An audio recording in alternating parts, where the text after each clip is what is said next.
નમસ્કાર મિત્રો, કિસાન સમાચાર ચેનલમાં તમારું ખૂબ ખૂબ સ્વાગત છે। દેશ, દુનિયા અને ગુજરાતના તાજા, મોટા અને સૌથી મહત્વપૂર્ણ સમાચાર જાણીએ તે પહેલા તમે ચેનલમાં નવા હોય તો ચેનલને જરૂરથી સબસ્ક્રાઇબ કરીને વિડીયો લાઈક કરી દેજો। આજના સૌથી મોટા સમાચાર, અમદાવાદ શહેરમાં રથયાત્રાની તૈયારીઓનો થશે પ્રારંભ। અમદાવાદ શહેરમાં રથયાત્રાની તૈયારીનો પ્રારંભ થશે, જેમાં આવતીકાલે અક્ષય તૃતીયાનું પાવન પર્વ પર પ્રારંભ થવા જઈ રહ્યો છે।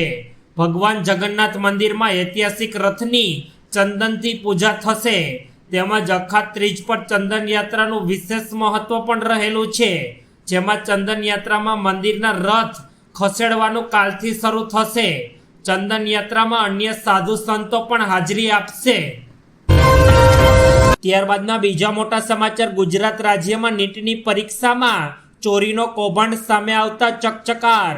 ગોધરામાં નીટની પરીક્ષામાં ગેરરીતિનો મોટો પર્દાફાશ થયો છે, જેમાં જય જલારામ સ્કૂલના શિક્ષક વિરુદ્ધ ફરિયાદ નોંધાવી ચૂકવવામાં આવી છે। તેમાં વિદ્યાર્થીને ચોરી કરવાના કૌભાંડનો ખુલાસો થયો, જેમાં વોટ્સએપ ચેટ દ્વારા સમગ્ર કૌભાંડ બહાર આવ્યું હતું। વિદ્યાર્થીઓને શિક્ષક દ્વારા પેપર કોરું છોડવાની સૂચના અપાઈ હતી તથા એક વિદ્યાર્થી દીઠ 10 લાખ રૂપિયા લેવાનું નક્કી થયું હતું।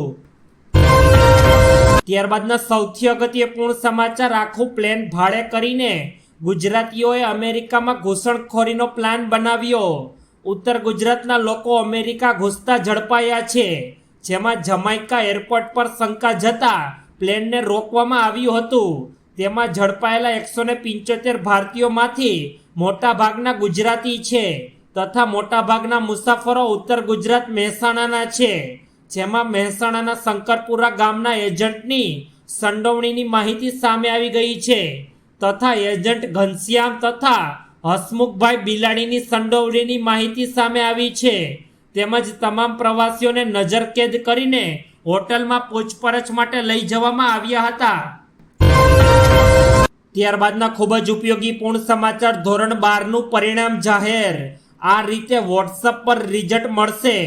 ગુજરાત બોર્ડ ધોરણ 12ના વિજ્ઞાન પ્રવાહ અને સામાન્ય પ્રવાહનું પરિણામ જાહેર થઈ ગયું છે।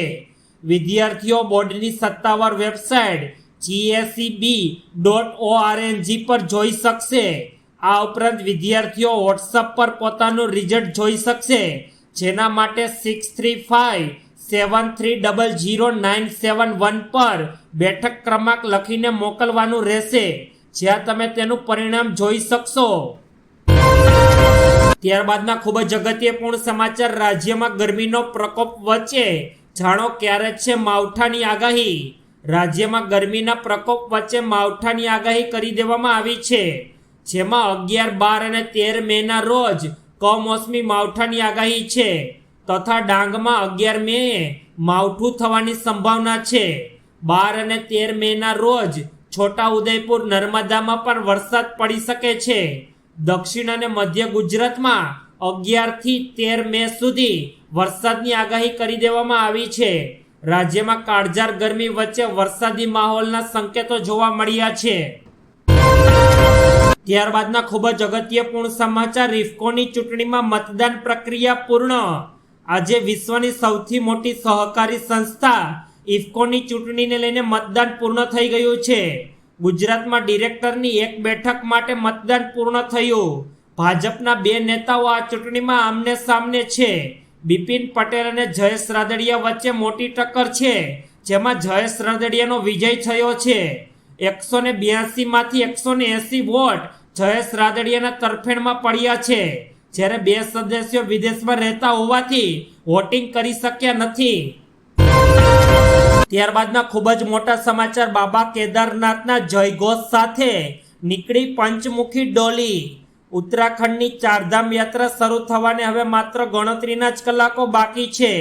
10મી મેના રોજ અક્ષય તૃતીયાના શુભ અવસર પર બાબા કેદારનાથના ધામના દરવાજા ખોલવામાં આવશે, જેને લઈને પૂરજોશમાં તૈયારીઓ ચાલી રહી છે।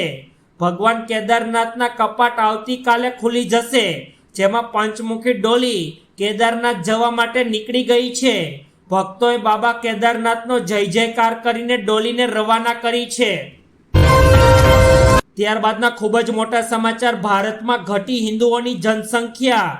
મુસલમાનની વસ્તીમાં જાણો કેટલો વધારો થયો. પીએમના આર્થિક સલાહકાર પરિષદ દ્વારા કરવામાં આવેલ અભ્યાસમાં બહાર આવ્યું છે કે ભારતમાં 65 વર્ષ દરમિયાન હિન્દુઓની વસ્તીમાં ઘટાડો થયો છે. દેશમાં બહુમતી ધર્મ ધરાવતા હિન્દુઓની વસ્તીમાં 1950 અને 2015 વચ્ચે 7.8%નો ઘટાડો થયો છે. જ્યારે ભારતના ઘણા પાડોશી દેશોમાં બહુમતી સમુદાયની વસ્તીમાં જબરદસ્ત વધારો થયો છે. 65 વર્ષમાં મુસ્લિમોની વસ્તીમાં 4.15%નો વધારો થયો છે. ત્યારબાદના અગત્યપૂર્ણ સમાચાર, સુરતના વરાછામાં દિવાલ પડતા મચી દોડધામ. સુરતના વરાછામાં આજે અચાનક દિવાલ ધસી પડતા પાર્ક કરેલી તમામ 25 વાહનોને મોટા પ્રમાણમાં નુકસાન થયું. ઘટનાની જાણ થતાની સાથે જ ફાયર વિભાગની ટીમ ઘટના સ્થળે પહોંચી હતી અને કાટમાળ દૂર કરવાની કામગીરી હાથ ધરી. કઈ રીતે આ ઘટના બની તેને લઈને સૌ કોઈ અચરજમાં મુકાઈ ગયા છે. ઘટનામાં કોઈ જાનહાનિના સમાચાર નથી તથા સદનસીબે કોઈ પણ વ્યક્તિનો જીવ ગુમાવ્યો નથી. ત્યારબાદના ખૂબ જ મોટા સમાચાર, ચંદ્રયાન 3એ રચ્યો ઇતિહાસ. હવે ચંદ્રને લઈને વધુ એક સારા સમાચાર. ચંદ્રયાન 3 મિશનને ઐતિહાસિક સફળતા મળ્યાને 8 મહિના થઈ ગયા છે. ચંદ્રયાન 3એ ચંદ્રના દક્ષિણ ધ્રુવ પર ઉતરાણ કરીને સમગ્ર વિશ્વમાં ઇતિહાસ રચ્યો હતો. હવે ચંદ્રયાન 2ને લઈને મોટા સમાચાર સામે આવ્યા. ખરેખર ઇસરોના ચંદ્રયાન 2 મિશનને ચંદ્રને સમજવા માટે બીજી અભૂતપૂર્વ શોધ કરી છે. ચંદ્રના દક્ષિણ ધ્રુવ કેટ્રસની અંદર પાણી હોવાના એંધાણ છે. ત્યારબાદનો અગત્યપૂર્ણ સમાચાર, બીઆરટીએસ બસ સ્ટેન્ડમાં ડ્રાઈવરોની હેરાનગતિથી કંટાળીને મુસાફરોએ કર્યો હોબાળો.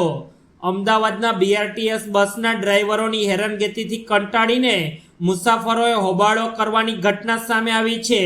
બસમાં એસી બંધ કરીને ખુલ્લા દરવાજે પૂર ઝડપે ચલાવતા હોવાની સ્થાનિકોએ ફરિયાદ કરી હતી.